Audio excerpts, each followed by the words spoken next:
राजस्थान प्रशासनिक सेवाएं 2023, इसमें सफलता कैसे मिलती है, कितनी मेहनत इसके लिए आवश्यक होती है, इसकी बात करने के लिए हम आए हैं पूजा उपाध्याय जी के घर पे। पूजा उपाध्याय जी आरएएस 2023 में सेलेक्ट हुई है। सबसे पहले तो आपको शुभकामनाएं, बधाइयाँ बहुत बहुत। धन्यवाद सर। अ, ये सफलता कैसी लगती है, कितनी मीठी है? सर जब बहुत साल तक अपन मेहनत करें और उसके बाद सफलता हो तो सर सफलता बहुत ही अच्छी लगती है जी। और अपने मन को बहुत ही ज़्यादा संतुष्टि प्रदान करती है कि आप इतनी मेहनत की आपने। उसके बाद अंततः जब आप पीडीएफ में अपना नाम देखते हैं तो सर बहुत ही सेटिस्फेक्शन मिलता है। जी।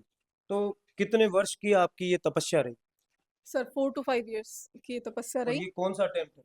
सर ये मेरा सेकंड अटेम्प्ट है आरएस के क्रम में। अब जी। पहला मीन्स और पहला इंटरव्यू था। अच्छा। तो पहले तो ये बताइए कि सफलता का श्रेय आप किसको देती हैं? सर सबसे पहले तो मैं अपने जो इष्ट हैं बालाजी महाराज सर उनको देती हूँ। उसके बाद सर मैं अपनी फैमिली में मेरे मम्मी पापा और मेरे जी। भाइयों को देना चाहती हूँ जिन्होंने मुझे हर जगह सपोर्ट किया। सोसाइटी ने, जैसा कि हम जानते हैं, लड़कियों के लिए बहुत थोड़ा मुश्किल होता है लंबे टाइम तक तैयारी करते जी। रहना। तो सर उन सभी सोसाइटी के सभी चीज़ों को सुनते हुए मुझे कंटिन्यू सपोर्ट रखा और मेरे लिए एक शील्ड बन के तैयार रहे। बिल्कुल। इसके अलावा सर मेरा ननिहाल पक्ष जो है, मेरे नाना जी, मेरे मामा जी, उन लोगों ने भी सर मुझे बहुत सपोर्ट किया है। जी। अच्छा, मैं उसी बात पे आ रहा हूँ कि जैसे जो लड़कियों के लिए उसी समय में शादी का प्रेशर है, उसी समय में तैयारी का अपने आप में एक चैलेंज लेना है, और आज के दौर में लड़कियों को आर्थिक रूप से सशक्त भी बनना है। तो ये कितना कैसे आपने बैलेंस किया? पेरेंट्स की क्या भूमिका रही? और मतलब जो प्रेशर है कि शादी का, उसको मतलब वो कैसे आपने उसके लिए समय लिया? जी सर। सर जैसा कि मैंने आपको बताया कि मैं 4-5 साल से तैयारी कर रही हूँ। जी। तो सर उसी क्रम में मैंने यूपीएससी प्रीलिम्स दिए थे जो मेरे सफल नहीं हो सके। तो उसके बाद सर जो सोसाइटी के जो लोग होते हैं या फैमिली हो, रिलेटिव्स हो, सबने सजेस्ट किया कि आप शादी कर दो जी। अभी, या फिर आप किसी छोटी चीज़ की तैयारी करो। आप एग्ज़ाम की कोई भी तैयारी छोटी नहीं होती है, लेकिन सर लक्ष्य लक्ष्य होता है। बिल्कुल। आप जिसके लिए तैयारी कर रहे हैं आप उसी के प्रति सैटिस्फैक्शन महसूस करते हैं। सर जब ऐसा हुआ तो मेरे माता-पिता ने सिर्फ़ मुझे एक ही बात कही कि आप एक कान से सुनो, दूसरे से निकाल दो और सिर्फ़ अपना ध्यान, अपना फ़ोकस अपनी स्टडी पे रखो। बिल्कुल। ज़्यादा से ज़्यादा जितना आप फ़ोकस्ड रहोगे, उतनी जल्दी आप अपने लक्ष्य को प्राप्त करोगे। जी। और जो सोसाइटी कहती है, जो समाज कहता है, उनके लिए मैं और मेरी जो आपकी मम्मी हैं, वो हमेशा खड़े हैं आपके लिए जवाब देने के लिए। जी। आपको किसी तरह की चिंता करने की ज़रूरत नहीं है।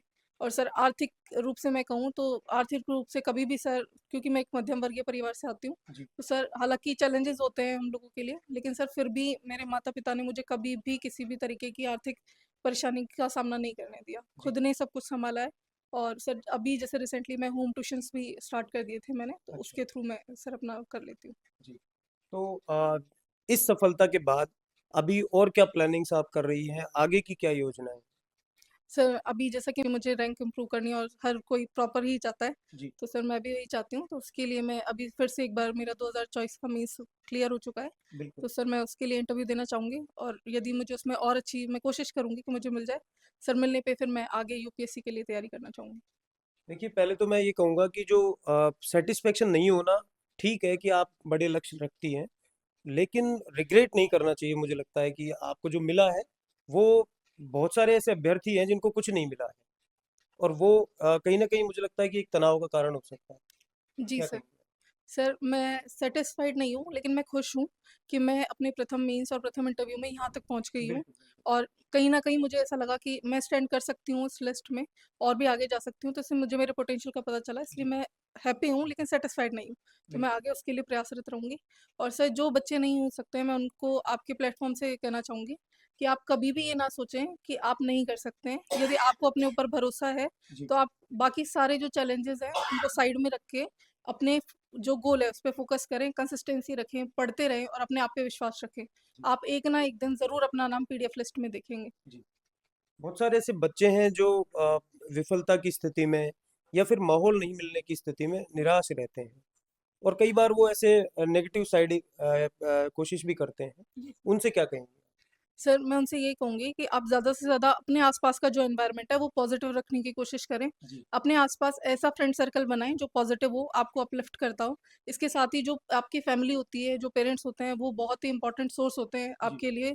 पॉजिटिविटी के लिए और आपके मोटिवेशन के लिए। बिल्कुल। और परिस्थितियों की बात है, जहाँ तक सर मैं मानती हूँ कि परिस्थितियाँ जो होती हैं, यदि आप उनको पॉजिटिवली लें तो वो आपके लिए मोटिवेशन फैक्टर का काम कर सकती हैं। जी, उनको एक चैलेंजेस की तरह लें कि मैं इन परिस्थितियों को बदल सकता हूँ या बदल सकती हूँ, जी। और उसके लिए प्रयास करें सर।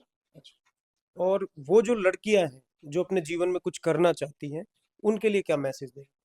सर, मैं सबसे पहले तो ये कहना चाहूँगी कि जिस प्रकार के समाज में हम रहते हैं, अगर आप ग्रामीण पृष्ठभूमि से आते हैं, तो यदि आप ये सोच रहे हैं कि मैं कुछ कर सकती हूँ और मैं इस क्षेत्र में आ सकती हूँ, तो वही एक बहुत बड़ी बात है। बिल्कुल, और आप इस चीज़ को, मैं चाहती हूँ कि ज़्यादा से ज़्यादा जो लड़कियाँ हैं सर, वो इस फील्ड में आएँ। अपने आप को फाइनेंशियल इंडिपेंडेंस तो होती है, आप किसी भी जॉब से फाइनेंशियल इंडिपेंडेंस बिल्कुल, ले सकते हैं। बिल्कुल, यदि आप इस क्षेत्र में आते हैं, तो आपकी जो डिसीजन मेकिंग है और एक जो लीडरशिप स्किल है, वो डेवलप होती हैं, और आप अपने आप को कहीं न कहीं स्थापित कर सकती हैं, जहाँ आपकी बात सुनी जाए। और यदि आपके ग्रामीण क्षेत्र में या शहरी क्षेत्र में कोई ऐसे लड़कियां हैं जी, जो ऐसा नहीं कर पा रही हैं, तो उनके पेरेंट्स आपको देख के सजग होते हैं और चाहते हैं कि फिर वो भी करें, बिल्कुल। आगे बढ़ें। तो मैं चाहती हूँ कि आप बिल्कुल करें, आगे आएँ, बढ़ें आगे, पढ़ें अच्छे से और अपने आप पे भरोसा रखें, आप ज़रूर करेंगे। एक तरफ वो यूथ है जो सोशल मीडिया में फँसा रहता है, मोबाइल फ़ोन में घुसा रहता है। एक तरफ आप हैं जिसने आप और आप जैसे हज़ारों युवा हैं, जो तैयारी की दिशा में काम करते हैं। तो क्या मानती हैं आपने सोशल मीडिया पर कितना ध्यान दिया? मोबाइल फ़ोन कितना चलाया और पढ़ाई कितनी की? सर, पढ़ाई के लिए तो ये था कि सर, जैसे मेरे टारगेट्स फिक्स होते थे डे के कि मुझे इतने-इतने टारगेट्स कंप्लीट करने हैं। जी, अब चाहे वो 8 घंटे में हो, चाहे वो 10 घंटे में हो। और सर, सोशल मीडिया में मैं फ़ेसबुक वगैरह इनसे तो बंद थी, मैंने इनको चलाना बंद कर दिया था। जी, मैं जो व्हाट्सएप होता है उसमें भी सर मेरे पढ़ाई के जो ग्रुप्स होते हैं, उनके थ्रू कॉन्टेक्ट में थी, और किसी भी तरीके से कहीं रिलेटिव्स वगैरह इतने में ज़्यादा ग्रुपिंग में नहीं थी। जी, और सोशल गैदरिंग्स में भी मैं बहुत कम जाती थी, क्योंकि पढ़ाई का रहता था, इस वजह से। तो और जो सोशल मीडिया है वो एक डिस्ट्रैक्शन है। शॉर्ट टर्म के लिए हमको लगता है कि अभी हम जब सोशल मीडिया चला रहे हैं, टाइम वेस्ट नहीं होता थोड़ा जी। थोड़ा करके, लेकिन बहुत ज़्यादा टाइम वेस्ट हो जाता है। उसके लिए मैं यही कहूँगी आपको कि आप ज़्यादा से ज़्यादा कट ऑफ रखें जब तक आप नहीं बन जाते हैं, और जब आप बन जाते हैं तो सोशल मीडिया और सोशल लोग जो होते हैं वो आपके पास अपने आप ही आ जाते हैं। जी।